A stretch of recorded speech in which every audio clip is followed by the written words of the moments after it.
किस्मत की रोटी। कहते हैं इंसान को उतनी ही रोटी मिलती है जितनी उसकी किस्मत में लिखी होती है, लेकिन बहुत कम लोग जानते हैं कि किस्मत की उस रोटी को पकाने के लिए मेहनत की आंच भी जरूरी होती है। ये कहानी है मोहन नाम के एक साधारण से आदमी की। मोहन एक छोटे से गांव में रहता था। उसके पास न जमीन थी, न पैसे, न कोई बड़ा सहारा। पिता बचपन में ही चल बसे थे और मां बीमार रहती थी। रोज सुबह मोहन खाली पेट उठता, मां के पैरों को छूता और काम की तलाश में गांव से शहर तक पैदल निकल पड़ता। कभी किसी दुकान पर झाड़ू लगाने का काम मिल जाता, कभी ईंटें उठाने का। कई बार पूरा दिन भटकने के बाद भी जब कुछ नहीं मिलता तो वह शाम को खाली हाथ लौटता। मां पूछती, बेटा आज रोटी मिली? मोहन मुस्कुरा कर कहता, मां आज किस्मत ने उपवास लिखा था। लेकिन अंदर से वो टूटता जाता था। कड़वी सीख। एक दिन मोहन ने देखा कि गांव का ही एक आदमी जो मेहनत से कतराता था, शहर में अच्छी दुकान चला रहा है। मोहन के मन में सवाल उठा, अगर रोटी सिर्फ किस्मत से मिलती है तो मेहनत का क्या मतलब? उस रात उसे नींद नहीं आई। अगली सुबह वह मंदिर गया और भगवान से बोला, अगर मेरी किस्मत में भूख ही लिखी है तो मुझे बता दो, मैं कब तक यूं ही भटकता रहूंगा। मंदिर के बाहर एक बूढ़ा साधु बैठा था। उसने मोहन की बात सुन ली। साधु ने धीरे से कहा, बेटा किस्मत रोटी देती है पर चबाने के लिए दांत मेहनत से बनते हैं। मोहन उस बात को समझ नहीं पाया, लेकिन शब्द उसके दिल में उतर गए। मोड़ की शुरुआत। कुछ दिनों बाद मोहन को एक ढाबे पर बर्तन धोने का काम मिला। मजदूरी कम थी पर पेट भरने लायक। वो काम ईमानदारी से करने लगा। मालिक ने देखा कि मोहन बिना शिकायत के काम करता है, समय पर आता है और दिल से मेहनत करता है।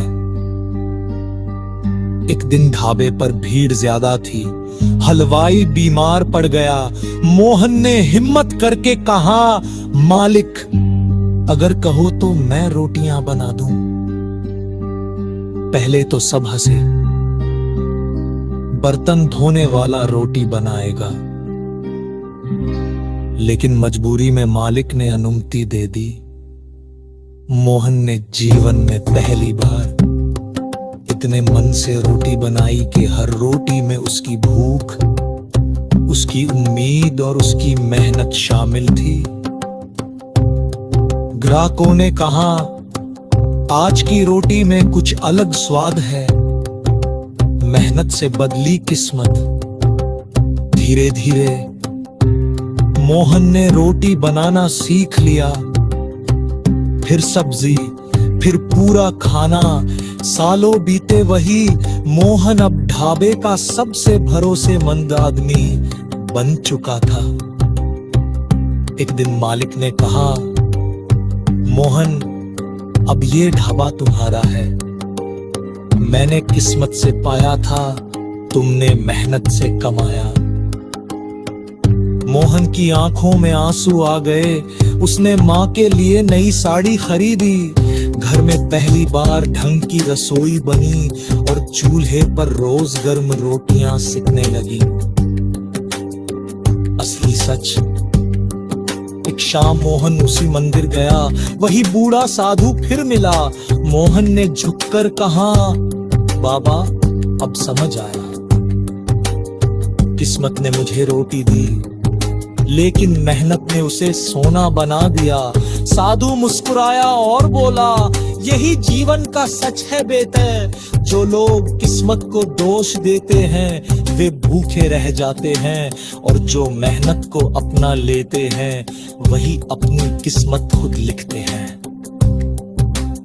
मोहन ने आसमान की ओर देखा, अब उसे डर नहीं था, क्योंकि वो जान गया था कि किस्मत की रोटी छोटी हो सकती है, लेकिन मेहनत उसे बड़ा निवाला बना सकती है। किस्मत की रोटी। रामू की कहानी। रामू एक छोटे से गांव में रहता था। उसका घर मिट्टी का था। छत पर टूटी हुई खपरेल और आंगन में हमेशा भूख की खामोशी पसरी रहती थी। पिता बचपन में ही चल बसे थे और मां दूसरों के घरों में काम करके जैसे तैसे गुजारा करती थी। रामू अक्सर उपमी मार पड़ गया। ढाबे पर भीड़ जे रामू में परपी पर के कहा, मालिक मजे रोटी बनानी आती हाँ, अगर चाही पंगे कोशिश करूं। मालिक ने भरोसा दिया। रामू में माँ से सेचे सादी से रोटी बनाई, लेकिन उसमें मेहनत पर ठोक कर साद खा रागोर तारीफ की।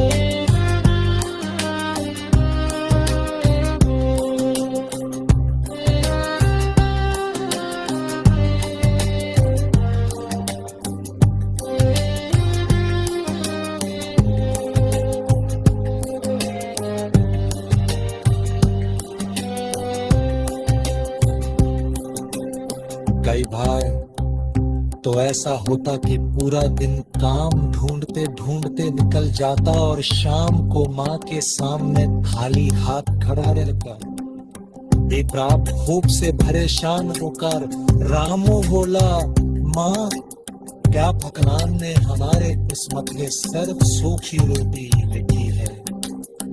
माँ ने उसके सिर पर हाथ फेरते हुए कहा, बेटा भगवान देर से देता है, धर्म की बात सबूर है।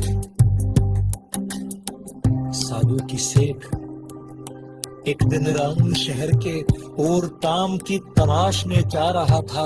रास्ते में एक साधु मिला। साधु ने रामू की थकी